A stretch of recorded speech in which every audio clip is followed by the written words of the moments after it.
ইসরায়েলের প্রধানমন্ত্রী Benjamin Netanyahu এবার এক ব্যতিক্রমী উদ্যোগ নিয়েছেন। তিনি মার্কিন যুক্তরাষ্ট্রের প্রেসিডেন্ট ডোনাল্ড ট্রাম্পকে নোবেল শান্তি পুরস্কারের জন্য মনোনীত করেছেন।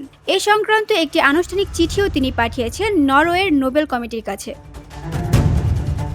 হোয়াইট হাউসে ট্রাম্পের সঙ্গে এক অনুষ্ঠানে নেতানিয়াহু বলেন, তিনি শান্তি স্থাপন করেছেন এক দেশ এক অঞ্চলের পর আরেক অঞ্চলে।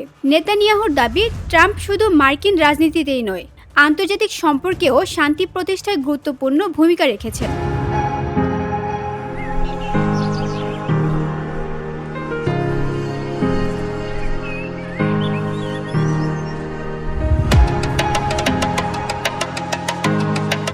ট্রাম্পের সমর্থক এবং রিপাবলিকান ঘনিষ্ঠ অনেক রাজনীতিক আগে থেকেই দাবি করে আসছেন তাকে শান্তির স্বীকৃতি দেওয়া উচিত। মার্কিন প্রেসিডেন্ট ডোনাল্ড ট্রাম্প নিজেও বহুবার অভিযোগ করেছেন, নরওয়ের নোবেল কমিটি তার আন্তর্জাতিক অবদানকে যথাযথভাবে মূল্যায়ন করছে না। তিনি মনে করেন, ভারত ও পাকিস্তানের মধ্যে উত্তেজনা প্রশমনে তার প্রচেষ্টা ছিল প্রশংসনীয়।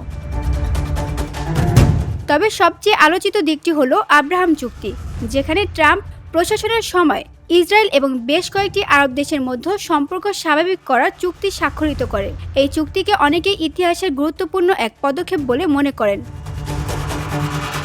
তবে সমালোচকরা বলছেন, ট্রাম্পের এসব উদ্যোগ যতটা রাজনৈতিক তার চেয়ে বেশি কূটনৈতিক চমক। তাদের মতে, শান্তি প্রতিষ্ঠার ধারাবাহিকতা বা দীর্ঘমেয়াদী প্রভাব না থাকলে শুধুমাত্র চুক্তি করাই যথেষ্ট নয়। নোবেল কমিটি এখনও এ বিষয়ে কোনো মন্তব্য করেনি। তবে নেতানিয়াহুর এই পদক্ষেপে নতুন করে আলোচনায় উঠে এসেছেন Donald Trump. VOD Bangla news desk.